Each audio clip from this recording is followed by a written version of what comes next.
This is The Wheel Weaves, a Wheel of Time podcast with no spoilers. Hey everyone, I'm your host Dani, and I'm the first-time reader going through this series chapter by chapter. As always, there's no spoilers past the chapter we're covering, and that means it's totally safe for first-time readers. I'm joined by my co-host Brett, who's a longtime fan, and he's guiding me on this journey. We'd like to thank and acknowledge our executive producers, Brandy and Kirkwood, Giannis, Sean McGuire, LightBlindedFool, Green Man, Big C, Deyvis Ferreira, Hannah Green, Bennett Williamson, Noralia, Helena Jacobsen, Matthew Mendoza, Sims, Cyndi, Manethraen, Kevin Wallbank, Andrew Scarponi, Mr. Boddy's Boddy, and HoneyBunchesOfJason. And before we get into things today, we just want to thank and welcome Christopher Taransky, Joe, Powerbank, Ethan, and Jesse Eisenheim to the Wheel Weaves Patreon team. Thank you so much for your generosity and your support. We really, truly appreciate it and couldn't do this without you. In this episode, we are talking about Chapter 37, The Last Battle, and we are in Part 7. Yes. Yeah. So perspectives 27 through 30. So we're making our way through. Yeah, four more perspectives, except these are big ones. Yeah. I feel like things happen. Like emotionally large? Emotionally, things are happening. Yeah. And for one character specifically, things are ending as well. And going bad. Yeah. Yeah. Okay, so we'll pour one out for Godwin later. Mm-hmm. But for the fun fact today, after we had our conversation with Spencer about Quincy's versus Igloos and what that meant for the Far Snows way back in Fires of Heaven, I had to do a little bit more digging and really figure this out. Did people have comments? So there's going to be some speculation as to what it's closer to, and I'm going to give you some information, and then you can decide. Sure. Okay? So first off, what's the difference between a Quincy and an Igloo? Biggest one, probably the spelling. So Igloo, I-G-L-O-O, and a Quincy is spelled Q-U-I-N-Z-H-E-E. Mm-hmm. So that's probably the first surprising thing to some people. Okay. It's not like Quincy like the name or something like that. Okay, yeah, that's true. Now, both are dome-shaped snow shelters. However, the construction is a little bit different. So for an igloo, you need the dense drift snow, like the hard wind pack type of snow, and then you build the igloo by cutting precise blocks and then building them into a dome shape. And then for a Quincy, you make it by piling up loose snow into a big mound, and then you need to let it settle and pack together, and then you hollow it out. So I went back to the Far Snows and the Fires of Heaven, chapter 31, if anyone wants to read this, and I got the description here. So for what Rand was doing with the snow, and now you can decide now that you know the igloo versus Quincy. Sure, I appreciate this. So it says, he channeled flows of air, and snow began to move across the ground against the wind, building into thick square walls, 3 paces on a side, with 1 gap for a door, building higher, compacting the snow till it glistened like ice, roofing it over high enough to stand. So based on that explanation... It doesn't sound like either. It doesn't sound like either, but it sounds like it's closer. It sounds like he made a room. Like, it sounds like he made a Minecraft igloo. Yeah, like he piled it up. And so... But it sounds linear. Yeah. With a roof on, like, not a dome of any kind. It actually sounds like neither an igloo nor a Quincy. So it's a conundrum. I don't know. I was gonna say it's like a little bit of both. Maybe no, some I think of neither. It's neither. Okay, so we get nowhere with this. Nope. Yeah, and it's not a snow cave. Like it's Mm-hmm. Yeah. Does an igloo have to be round and a dome? Does it have to be necessarily? I think so. Yeah. Well, you just read the definition. Yeah, the dome shape is pretty big part of it. Yeah. Because that's how you get the blocks to go up and over. Right. Unless you're in Minecraft. Unless you... Yeah, exactly. Okay, so that's the fun fact for today. There you go. Okay, and for a topic we talked at great length about last time with Spencer, polyjuice potion and turning into animals. Okay. So people were like, as per the books, polyjuice potion doesn't work to become an animal. That's why Hermione becomes a weird human-animal hybrid. That actually makes a lot of sense. But, so it doesn't work to become an animal, but what if you want to become a human-animal hybrid? Well, then it works perfectly. It worked really well, yeah. If that was the goal, to become what you became, then yes, it worked perfectly. Yeah. You are right about that. So. Okay. Now that's settled. I stand by everything I said before. I don't know enough about Harry Potter to No. argue anything, so You don't. it's fine. Okay, let's get on with it because I really like these perspectives here. Okay. Well, we have our chapter symbol is the ancient Aes Sedai symbol, and we have 4 perspectives today. In chapter 37, The Last Battle, we are starting off with Galad. Yes, here we go. So Galad is with his crew, his Yeah. 12 best men It's a little squad. of all White Cloaks, and they're out on Matt's mission to kill as many Sharan channelers as possible. And some White Cloaks love this job. Yeah. It's actually really in funny. like a bad way. This is what they were I born love to do. killing ladies. This is great. Yeah. Well, not specifically just the ladies. The It's all channelers. channelers. It's just channelers. I love killing witches. Yeah, but it's like this is what the Children of the Light have been talking about doing literally since they started. Well, sort of. But anyways, you get what you get what I mean. Yeah. Like this is what they were born to do, and they're also dealing with a lot of misconceptions of what you have to do to a channeler after you kill the channeler to make sure the channeler doesn't come back to life. Yeah, cut off its hands. Cut off the head, So- bury the head separately from the body, spin around 3 times, throw salt on it. Like there's a whole Touch there's a the bunch ground. of stuff. Yeah. Kick your boyfriend out of town. It's fine. It's all great. Those. Yeah. So, and I mean, to be fair to the White Cloaks who are really, really enjoying this, like we are fighting the bad guys at the literal last battle. Oh, yeah. So, like, I kind of, like, I don't want to get up in their business too much. I'm going to get up in their business. This is what Matt needs. Like, we do have to kill the Sharan channelers. Sure, but do we have to enjoy it so much? That's what Galad That still says. makes you a not good person. You know what? Do what you love, and you never. No, that's not true No, either. see? So it's still a job. They still have a job to do. So that's Galad's point. And Is if like we what shouldn't. you love is killing women channelers, It's not. Are you focusing on the women part or the channelers part? the killing part, The the killing killing part. people part. Okay, Like even if I'm killing Dark Friends, but it's for a good cause. and to be fair, we're actually not killing Dark Friends. We're just killing people who are fighting on the side of the dark. Well, you know what they say: if you're fighting on the side of the shadow, you're functionally a dark friend. Like But you're not. But they haven't sworn their oaths and given They haven't. themselves. Yeah, they haven't given to themselves. the dark one. They're just on the side of the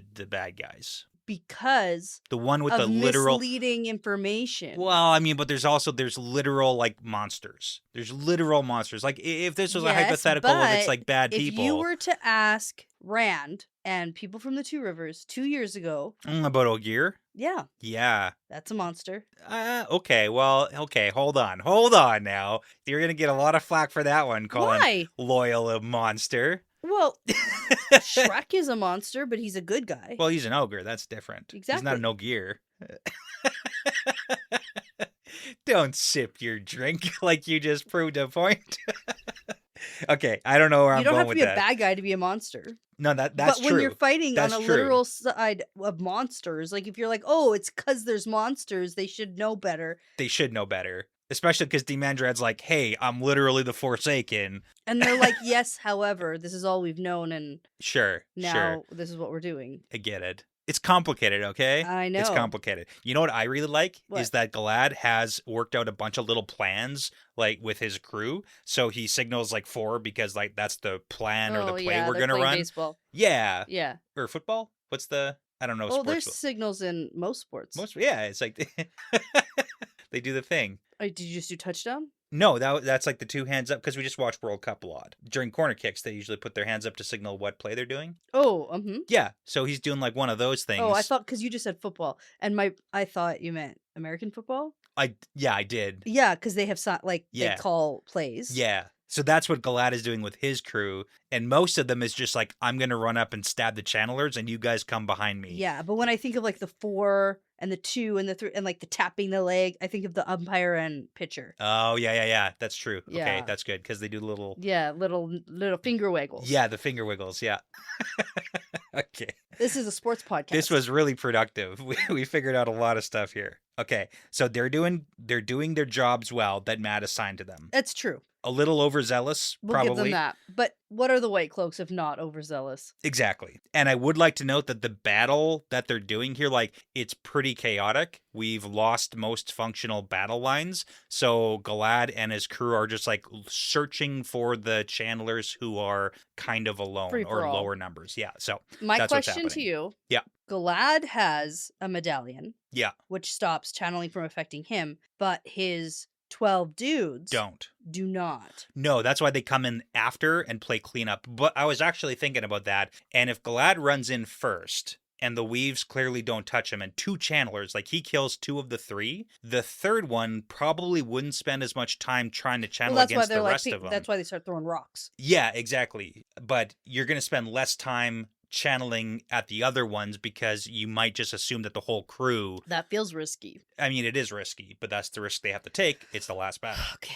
Anyways, a messenger's going to come up, or a scout, or whatever you want to call him. He's got information for Galad. Well, turns out we found your brother. We found him. We did it. We were looking all over because Uh-huh. that guy went to go do some fighting. Turns out he did his fighting. Yeah, so Galad runs over. Galad is almost dead. He thinks he's dead when he shows up, but he's not quite dead yet. He's mostly dead. He's mostly dead, but we get a chance to have a few final words. And, it's so heartfelt, too. And I do kind of feel really bad in reading this, in this scene. It does make me feel things. Why does it make you feel bad? What do you mean feel bad? Or, just feel sad? Sad. Sad and bad. Because, as much as I rag on Gawain and stuff for all of his decisions and lack of decisions, he does have a little bit of clarity at the end of his life here about how things didn't go so well. And it's the whole, brother and brother.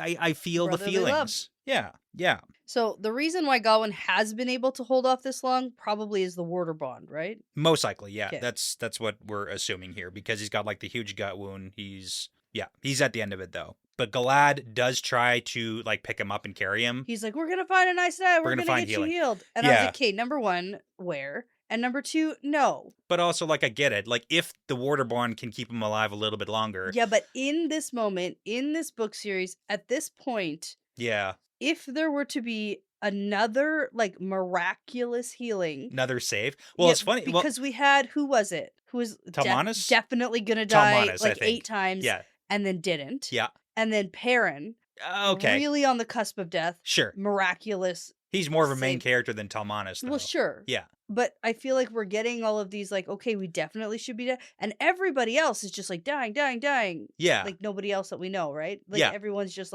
dead. Dead. But then, yeah. And, okay, so who would he carry him to? Egwene is actually so close, also. Hypothetically, she's just down, and we're going to see that from her perspective next, that she's, she's so close. She's so close to where Gawain is, but not in time. Run the other way? Well, he's just still too far away. Okay. And plus, they get blown up by an explosion, and he, drops Gawain. Oh, well, that's... Oh, right. Yeah. I forgot that happened. Mm-hmm. Yeah. So, there's a little bit of an attempt, but then Gawain does have his last moment for last words with Galad. He does regret a lot of his actions, and that's the clarity I was talking about. Should have stayed with Egwene. Should have done a lot of things. Shouldn't have killed Hammer. Should have picked a side. And should have really picked a side. And Yep. I was like, you know what? Yes. I agree with everything. That's what I've been saying this whole time. Yeah. But the thing is, with Gawain, I think he knows and has always known. Yeah. He still couldn't get past it. He just couldn't. Well, I mean, that's a lot of things in life. Ugh. I mean, and this is a reflection just on me too. I know that I should do certain things and I still just don't do it. Mm-hmm. And that's just part of being human, I think. Yeah. As much as it sucks. But you're not killing your mentors. That you know of. Helping leaders of places escape. Again, that you know of. And also take over other places. Yeah. The things that you should be doing are maybe Less making stakes. a few more phone calls. Yeah. Doing my job better. Maybe going for a run. Yeah. And you don't. Doing more of the cleaning of the house and stuff. Didn't fold the laundry. Didn't fold the laundry for 2 weeks and we shouldn't. Now we have to rewash it. We've all been there. We've all been there. Sure. So, okay. Those stakes are high. Not as high as Gawain, but they're still up there. Yeah. And you didn't have your entire childhood of training. That's true. On how to be this important person. I really didn't. You didn't. I didn't have Nobody that. taught you how to be an important person at all, actually. Really not. I'm going to talk to my mom about that. Honestly. Yeah, she dropped the ball. Good thing she doesn't listen to this. Yeah. Okay. Now, it's also sad because Gawain is aware of what his death is going to do to Egwene. at least with the water bond situation. Oh, now. So that's but now you're concerned with it. You never at one point thought like, oh no, what happens if this plan doesn't work out? But I mean, also, okay, so Gawain, hypothetically, if Galad gets Gawain to someone to heal him, he's still ultimately gonna die because he's got the rings, the Terangriel rings. Galad doesn't know that. That's true. Gawain doesn't even necessarily believe that fully, but it's just like it's not gonna happen. No. So okay. Now, with his dying breath. Yeah.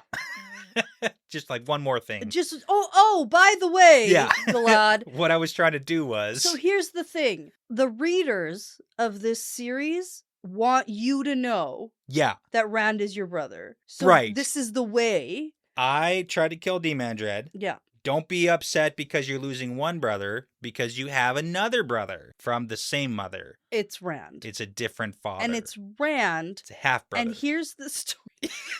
And die.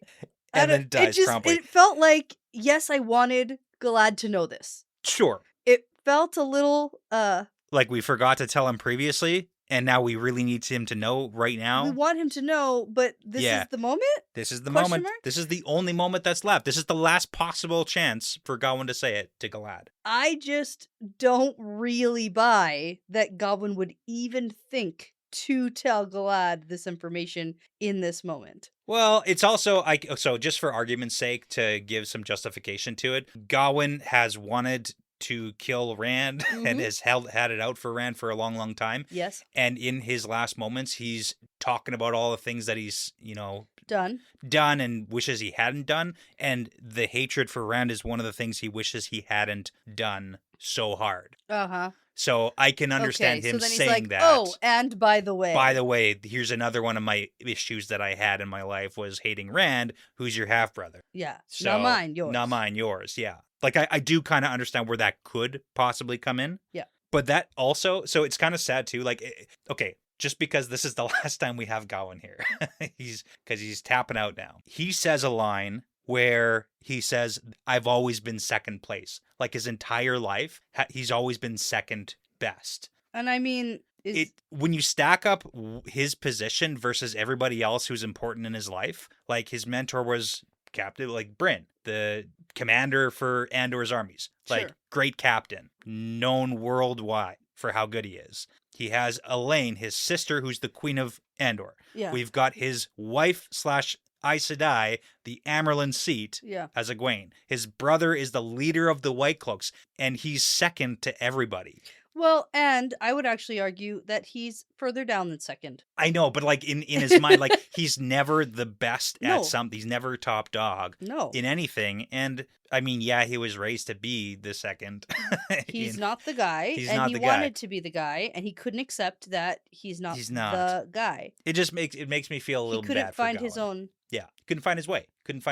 No, and it made for some very frustrating scenes in this series. Yeah, like really frustrating. Yeah. So, goodbye, Gawain. See ya. He dies. Pour one out for our boy. But that leads to what I think was one of the coolest scenes of Galad saying, well, I'm going to go and do what I'm meant to do now, and I'm going to get vengeance and retribution and bring justice to one of the Forsaken. And honestly, super, super excited to have Galad go and fight Demandred. No. I immediately... So excited for it. I immediately said, can we please stop running off by ourselves? But he's got the medallion. He's got the one thing that Gawain didn't have that might give him the edge, and he's better. Like, let's go. Leader of the White Cloaks, taking out the Forsaken. Stop going by yourself to fight Demandred without telling anybody. It's so cool. Nobody's gonna win. Nobody's gonna beat Demandred going one-on-one. They're not. I know, but it's so cool. It's like, that's what I wanted. I want some retribution from the White Cloaks. Like, I do want them. It made me mad. I was like, God, again? Yeah. Going running off, fighting Demandred by himself. So excited. So excited for Galad versus Demandred.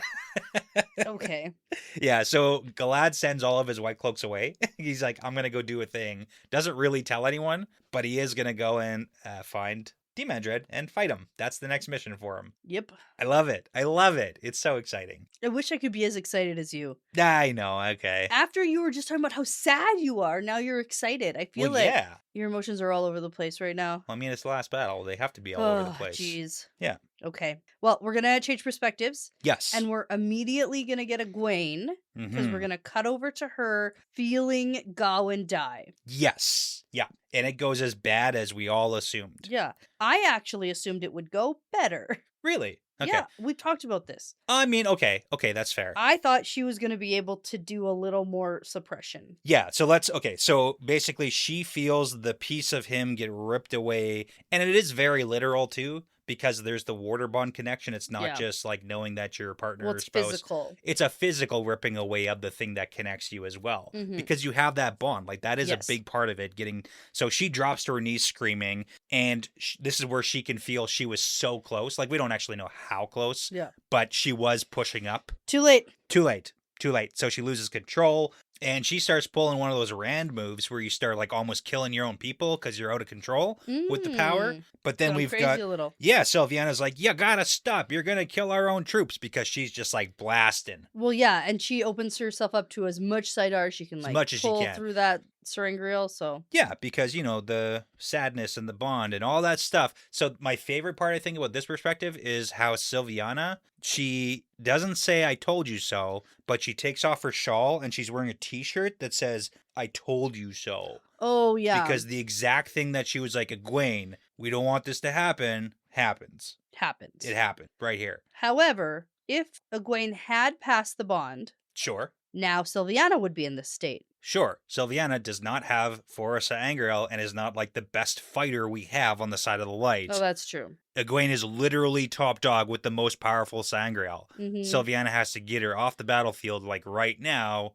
and they escape via gateway. Like this is bad. Like we just took Egwene out of the fight. Off the battlefield for, we don't actually know at this point, we don't know how long. So yeah, it's not good for. Nope. It's not good for the Aes Sedai. It's not good, and it's annoying. Yeah. It's like literally the thing. And then even Egwene's like, oh, I was too bold in assuming I could just tough it through. Yeah. And keep fighting if Gawain dies. And it's like, well, yeah, that's what everyone told you. Everyone said that. Everyone felt the same way. Yeah. And then she collapses. She feels herself being carried off the battlefield. So we don't really know much more than that right now. Okay. I still think that she's capable of pulling through. Yeah. Just needs like a little bit. Yeah. 10 minutes. At least, yeah. I mean, 15. Maybe 15. Okay, cool. Deep breath, Yeah. Some soup.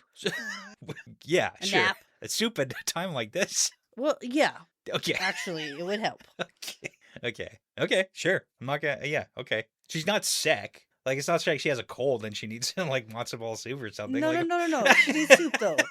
Okay. Sometimes you need soup, because she's not feeling emotionally good either. Yeah. Well, wouldn't it be more like ice cream? Like, ice cream's good. Yeah. You went to soup, though. Yeah, she needs some soup. I feel like that's what she needs. Okay. I guess that's your comfort food. Mine? Yeah. Oh, yeah. Soup. I do like soup. Okay. I like ice cream, too, but I got soup and then ice cream is kind of like soup. Okay. We can move on. Okay, we don't have to keep doing that. Yeah. Okay. Yeah, that's it for this perspective. Okay. Anyways, yeah. So we are changing over to Tam, and we're seeing where he's at with his group and what they're doing.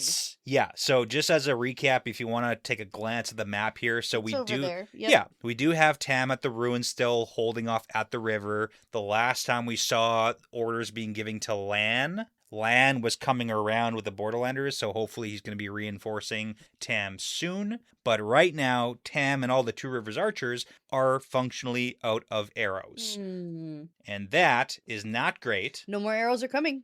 Yes. No more shipments. Who's sending them? Nobody. The delivery boy from last time who brought the last shipment was like, that's it. There's no more. And now there's a group of white cloaks who are getting surrounded. So Tam has this whole internal thing where he's like, well, what's a Two Rivers archer without arrows? Well, we're still Two Rivers guys. Like, well, let's go pick up some weapons and let's go fight. Yes. So he basically orders. Okay, I like that he does a little bit of inspiring too. Well, because if this was a normal battle, yes, we'd be retreating. You retreat. You don't use all your arrows till you're actually literally completely out, because there's other options, but it's the last battle. That's not an option here. Not an option. So he tries to inspire the guys a little bit by saying, hey, let's leave our bows here. We'll come back to them, even though in his head he's like, this is the end. Won't. Yeah. This is the end. But You don't say that to the troops because that's not inspiring. Right. So he's like, let's go help. Let's pick up some other weapons. They form 2 little wedge formations to go and push to go help the White Cloaks. How do you think you would be at giving inspirational speeches at times like this? You think you could do it? I could give it a shot, but it wouldn't be it wouldn't be good. Yeah. I mean, I could probably take some snippets of inspirational speeches that I've heard before from like movies and such. Yeah, but you can't like Google. I don't necessarily need to. Oh, you'll just say a bunch of things. This is Sparta. Yeah, I was thinking more like, some like Theoden speeches. Oh, He's I pretty see. good. Yeah. Like, So you would just like they don't wanna say the things that you've seen before. Yeah. Got it. Yeah, like spears will be shaken, shields will be broken, lots of And you go, there's stuff. "Roar!" Yeah. Well, it's just scream death. That's actually the best way to do it. Death to our enemies. No, just death. Just death. Yeah, it's great. To our enemies? Nope, just Oh. screaming death because then everyone knows. Like, let's go. Let's go. Yeah. Okay. Anyways, okay, we got to rewatch Lord of the Rings. No, and I'm not taking a shot either. Just so... in case I'm ever in that situation, I should probably... Yeah, but I was just talking about like off the top of your head. Yeah, no, bad. Just like talking, come on, let's go, everyone. Is this like regular people, or am I in front of like soldiers in the medieval time or something soldiers like that? in medieval times. Okay, so I'm not around people like today. No. Because they'd be like, what are you doing, Brett? Yeah. Who are you? At least I have a chance. And they might be like, whoa, this is a good speech. Did you write that? And I'll be like, yeah, I did. Even though didn't. Yeah. Yeah. I think you'd be better at it than you think Okay. you'd be. You're pretty good at like talking Okay. Thank you. sometimes. Yeah. It really depends. It really depends on the situation. Okay. You could fake it. Okay, but that's it for this.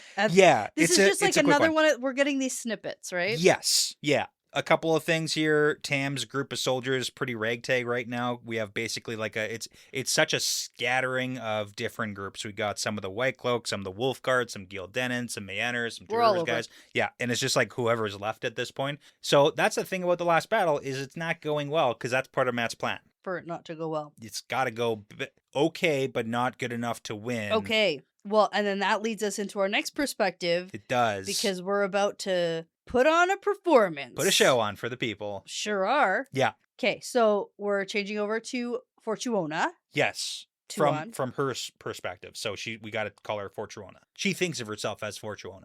Hey, did you know that the word Tuon is in the word Fortuona? Yes. Oh, I just saw that. Oh. I just Yeah, that's never been hidden. That's like that's in there. Yeah. Yeah. Have we ever talked about that? Probably. Oh. Yeah. Like when I just found that out. When she renamed herself. Yeah. If I don't remember it, it's Fortune, new to me. And then I did a whole fun fact about Fortune and Lady Luck and Matt being the gambler and luck guy marrying Lady Luck. But the word Tuon is in Fortuona. That's right, yeah. Yeah, that was never a secret. Hmm. Well, that's fine. Okay. Cool. All right, so we're in the aftermath of the big Sharon Grey Man attack on the Swan Dead situation. Yeah, right there. And she's gathered everyone because we have some announcements to make and promote some people, maybe dish out some punishments. Well, okay, because so we have Fortuna here. She is burned because the last time we saw her, she was actually unconscious being carried by Matt. Yes. And so now she's awake. She has some wounds, but they're not life-threatening. So she's not doing the healing thing. But she also refuses healing. Yeah. Now, I do want to talk about this because, so just like with the culture of Shanshin, regular Shanshin troops are probably becoming more accustomed to the healing. They're a little more open to it. More open to it, but then Tuon, Fortuna, isn't sure if the Empress as a position should receive healing. And I don't know how I feel about that. I think she should. Well, then that just makes her live longer. Yes. Probably. May she live forever. Yeah. How do you live forever if you don't get magic healing? Well, that's the thing is like, should she be touched by a Damani?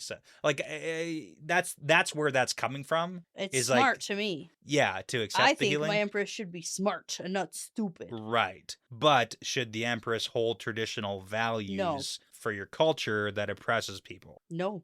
Shouldn't. Shouldn't. I think I've actually figured it out. She definitely should get healing. And also not have Damani. Free the slaves. Right. Yeah. Okay. We don't get there in this perspective. Not yet. Not I'm quite. still hopeful. Right here is just, we're not doing healing. She's still alive. Okay. She's got to deal with the Death Watch guards because Yes. this whole thing happened and it's their fault. Yes, and they've let another assassin get close to her. They're really bad at gray men. Well, and okay, so here's the thing. Everybody is. Fortunately, But yeah, everyone is. I would assume, though, that after one gray man attack, Yeah. the Death Watch guards would be better. would Like, have some sort of plan. They would, yeah. I think that out of anybody in this series, Yeah. they would do better with another gray man attack. But here's the thing. Gray man attack. Gray man attacks happen all the time, and they're basically never successful. So how Maybe- dangerous are they really? Do we have to be worried about gray man? Like, for the amount of times we get gray man attacks, That's a really good point. they never kill the main people that they're there to assassinate. They kill regular people. Sometimes, yeah. Sometimes, but that's it. Most often, they just get killed. Yeah. Yeah. Like, I love the gray man thing. Like, I do love the attacks, but they're They're not successful at all. They're not good. They're not. Well, it caused a lot of Yeah, it's like a lot of chaos. chaos. Same with Drakkar, though. Like, they really don't. Same with Drakkar. So it's like, okay, look, we have this thing, let's try to use it. Okay, but also, to be fair, like, how many of any of the monsters kill our main characters? Like, none. So, okay. Anyways, I'm just arguing with myself now. Well, Demandra just killed Glad. No, he didn't. Killed Gawain. Oh. Right. Yeah. So that's fine. Is about to go kill Glad. Okay. So yeah, we have to punish the Death Watch guards and basically order them to go to the front lines and die. Because if you don't do that, then they're probably going to kill themselves anyways because of honor. Like they would, like Kareed, Right, who yeah, is, yeah. And so Fortuna, she doesn't necessarily want to, like she does feel bad about this, but she also has to do what's right by them for their own sake, which is give them the opportunity not to just die right now, but to go do some fighting while they're still alive. Go die valiantly on the front lines. Valiantly. Yeah. So, like, I don't like it, but I also understand in the Shanshan culture that that's what's required of the Death Watch guards here. Sure. Now she's going to turn to Min, and Min gets a fun new name, too. Yeah, I love it because, like, she hated Elmindrada. Hated it. How do you feel about Darbinda? I love it. Yeah, I know. I love Darbinda. Min does not love Darbinda. I wish, Kate, do you remember when I was pregnant and we were reading book 3? Sure, yeah, okay. And then we had a whole list of names from the Wheel of Time that we could use to name our baby. Right. We didn't end up using any of them. Okay. However, if I had heard Darbinda, You would have chosen that one. that's the one. There you go. It's the best. Well, and I couldn't spoil it because It's very much it was so far away. It's very much Deborah. How do you spell that? It's just like Deborah. what's the origin of that? Deborah, I think. Yeah. It means girl of pictures. Darbinda. Yes, and she gets raised to the blood. I'm so sorry if somebody's actually named It Darbinda. probably is based on a person's real name. It's just it's a little funny. I think it's more so the Tuon doesn't understand why Matt and Min don't want new names. They don't want new names. They don't want to accept new Yeah. Yeah, she's like, why would they want people to know that they're lowborn? Like, why do you want that? Be the blood. Get a new name. Get your old stinky poor person name out. Like, why? Yeah. Why are you doing this? She's just up here, and then Min is just like, no, I don't want a new name. If I'm gonna choose a new, if I'm gonna get a new name, I at least want to like it. Do I get? It's just like whatever you think I should have. It's just like I'm just gonna decide your new name. This is your nickname, Darbinda. Yeah. No. Anyways, okay, so yeah, that's her reward is a new name, being raised to the blood, and we're good. There you go. Good job, Min. Good job, Min. She's done some stuff. Well, yeah, good. Yeah. I'm glad. And the hierarchy of life, that is, I guess, pretty good. Good job, Min. It's great. Yeah. Just doesn't want to be here. Okay. So Matt catches Tuon's eyes. Yes. Yep. And gives her a small nod, it's go time. Because right before the attack, we were gonna kick off that argument, the dumb so one. we can fake a fight. Yeah. And then for their retreat. secret plan. Exactly. So the Shanshan can retreat and hopefully come back or whatever. So it looks like the Shanshan alliance has fallen apart. Exactly. Yeah. So Matt and her are a little signal, and it's go time, pick a fight. So she makes a big scene. Yeah. Blaming Matt. Yep. for failing to protect the command center, because that's his job. Yeah. You know, it's always funny because, like, as a couple, never fake a fight with real stuff. Oh, yeah. Because then you're just going to, like, start Actually get into a real fight. And that actually kind of happens here. Because he's like, what? That's not my responsibility. Yeah. And, like, it's your guards. Yeah. They're both hyping it up a little bit, but then she's like, you're too casual and you don't take anything seriously. You're it's like, treating the last battle like a joke. Yeah. And, like, Matt literally does kind of treat everything like a joke all the time. So, like, that's a real jab. Well, he finds humor. Exactly. In life. Exactly. I guess. She's starting to use, like, real issues for their fake fight, which is going to turn it into a real fight. Yeah, and then she sees an omen. Yes. Behind Matt. Twin lines of smoke rising behind him, which indicates a large gamble. Yeah. Will produce either a large reward or a great cost. And it's like, yeah, I'm familiar with what gambling is. Yeah. It's like, I go to the casino and I make a big bet. Oh, either going to be a big payoff or a big loss. It's like, yes. That's what that is. That's it. And also, thanks, omen. Yeah. Yeah. It's not an omen like, we should do this because we're going to have a great win. Yes. Yeah. It's just like, maybe, might be good, might not be. That's not an omen. That's just life. That's just what's happening right now. Yeah. But I also love it because, like, it's like reading a horoscope. A little bit. You're like, so applicable. Yeah. It's like, okay. You're like, that does apply to my life, sort of. I do need to fold the laundry.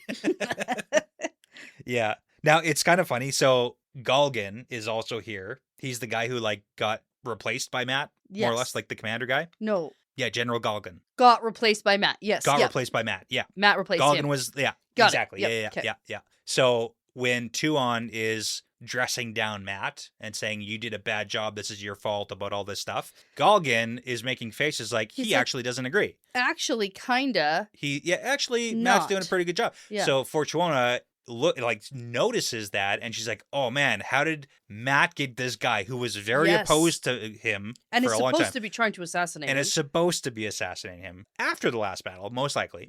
He is like defending Matt, and I just love that little relationship where it's like these guys who are, she's like, wait a minute, how did he win this guy over so quickly? Do that. Yeah, so it's good. So anyways, we've got this argument taking place. Fine, leave then. Fine, I will. Get out of here. We're leaving. Fine, go. I don't want you here anyways. Get out of here. So yeah, Fortuona literally gives the order that we're going to retreat. We're pulling out of the last battle here. We're going to go back to Abu Dar, and we're going to fight the real last battle after these Randlanders are done dying to the Shadow. Yeah, because this is all a bunch of rabble. Terrible. We're going to go get prepped over there. They're losing ground. Yep. This is terrible. This isn't even the real last battle. Yes. We're going to do the real last battle after this last battle. Right. Yeah. On our own terms, in our own lands. Yeah. And like she's thinking that, okay, yes, that actually wouldn't be terrible. But I also like that in her own mind, she understands the importance of the last battle and all the signs. And she's like, this says she fully believes that Rand is the Dragon Reborn, that this is the last battle. Like there's not really the worry that she's not going to come back. Because in her mind,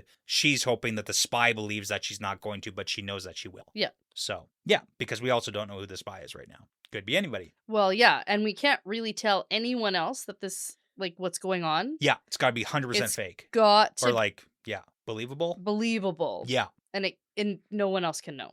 Yes, so because we need Demandred to think the Shanshan are gone. On our side and the other side to believe that the Shanshan have actually abandoned Matt and the last battle. Yeah. So that Demandred plays his hand and does something so that Matt can respond. Yeah, this is a gamble. It is a gamble. It's a big one. Well, especially because Matt knows how much this is going to piss off everyone on his side. Oh, yeah. Yeah. And he's also like sacrificing people. Like people are dying because they're not doing better. Yes. And now the Shanshan are physically leaving, packing up and going. Yeah. So they're not even here helping at all anymore. Yes. Yep. Yeah. And like they were in reserve, but now we're also taking like channelers away, like everything. It's a big play. It's a big gamble. Huge, yeah. And it feels like it goes on a long time. Right. But I'll be interested, like, when we actually get into talking about how this is going to play out. Right. In the next little while, how fast it actually moves. Yeah. Yeah. Because I remember thinking, oh man, the Shanshan are still gone? Are they actually ever going to come back? Like, yeah, it felt like they were gone, like, for a while. Mhm. So I'm interested to see how this feels when we... I think it's also because they Talk about have, like, they've been here, but for the most part, the Shanshan have not taken part in the fighting. They're being held in reserve. So Mhm. all the forces and all the battles that we're talking about so far, like, it's not the Shanshan army that's doing it. No, but It's now Lan is and the the time that Borderlanders, we... it's Tam, it's the White Clothes, it's Elaine. Yeah. But it's not the Shanshan yet. Did you say the white clothes? White Cloaks. I know what you tried to say. I might have. I think you said it's the white clothes. You know, same Which, thing. I mean, I think we should just call them that. White Clothes. It's fine. Oh, man. Yeah, but that's it. Yes. Yes, it is. We're getting into the really fast sequences, flip-flop, snip-snap, back and forth I like it. between all these people. Yeah, I do like it too. And I actually didn't reread this section before we recorded. Okay. So I want to reread this section now that we've talked about it and the next section. So I'm like kind of spacing it out Yeah. so I can like read more together. Well, and we are going on our big Winnipeg trip right away here Coming up. too. So you're going to get some time to read possibly, maybe, on a Well, plane. yeah, but we also have another episode to record before we leave. That's true. Yeah. Okay, so next episode, Yeah. we are doing perspectives 31 to 35. Yeah, because we're getting caught up ahead of time so that we can have episodes to release. Yes, while still Yes. doing summer stuff. Yes. Okay. All right, so 5 perspectives, 31 to 35. Okay. And I think that takes us to about the halfway point Just about. because next time will be part 8 Of 16. of 16. However, it's only up to 35 and there's 72 perspectives. So we're just under half Oh, perspectives. perspective-wise. Yeah. But out of our episodes for the Yes. last battle, we're at the halfway mark as of next one. Wow. Yep. I mean, it's been 2 months. I know, but they It's- have flown. Have they? Yeah, because it's summer and you don't Yeah. want it to go fast, and so obviously it does. Yeah. Okay. Yeah. All right. Well, there you go. All right, so before you say your last dying breaths to your brother, telling him he has another brother, I'm going to say that this is part of the pattern now. Yeah, it's part of the pattern.